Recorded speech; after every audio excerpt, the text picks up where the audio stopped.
This is a 5-year-old laptop, and this is a 12-year-old PC. So today, I'm going to be showing you why this old PC here performs better than this laptop, even though it's over double the age of this laptop.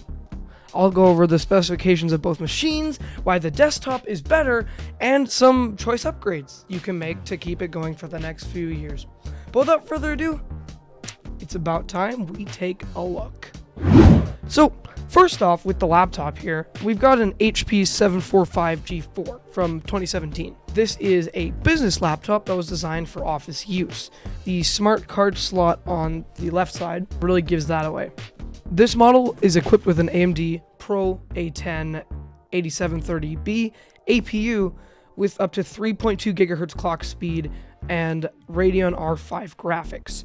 Its battery life, after about 2 to 3 years of constant use, has a max charge capacity of around 60%, and it lasts about 1.5 hours.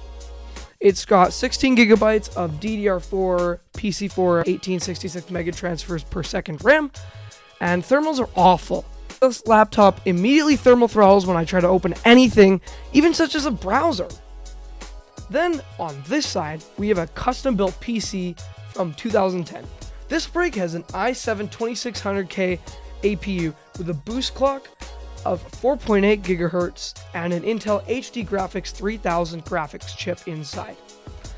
It's equipped with 16 gigabytes of DDR3 RAM. I'm not aware of how fast it is, and the thermals are pretty good. It only starts to throttle when I start rendering video through when I'm editing or exporting.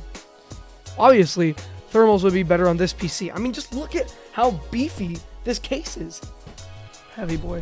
So now that we've gotten that out of the way, let's talk about this laptop here, or more specifically, why your laptop won't last as long as your desktop, or a desktop.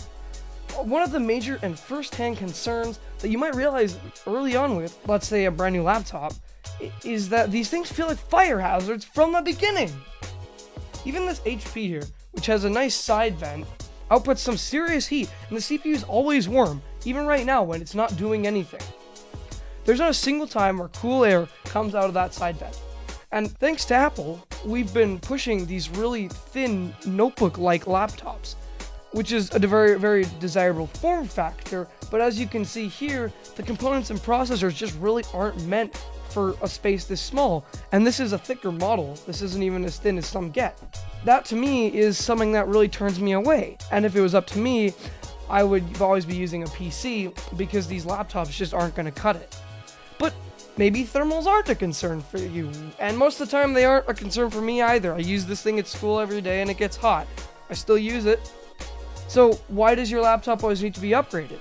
Well, other than battery life, which can drop like 20% after 1 year of constant use, your processor is, although advertised like their desktop brothers, are about 10 to 20% slower than the desktop models. So on top of your battery life and thermals, your processor just doesn't have that same kind of unlimited power that your desktop might have. If you have an AMD laptop, like I do, you will really notice the slow speed of after about 5 years of use. And so, yeah, he's a slow boy. So, what are you supposed to take away from this video? Do laptops suck? Like, am I just a big hater? Well, the answer is what you take away is up to you, because laptops don't suck, and a lot of these design choices are just for aesthetic and ease on your eyes. And to be clear, I don't actually hate laptops. I love the idea of a portable and competent machine that you can take with you, with most of them being liftable by one hand. And also, the size, the specs, the battery life, all depend on your use case. If you are planning on being on the go a lot without having an outlet to plug into, you should go with a thinner laptop, kind of like the MacBook Air M2. It has excellent battery life, and it's also super thin and lightweight design. If you're looking at plugging in a fair amount and don't really care about your battery life, you should definitely go for a gaming laptop, because gaming laptops have excellent performance and way better thermals than a notebook laptop.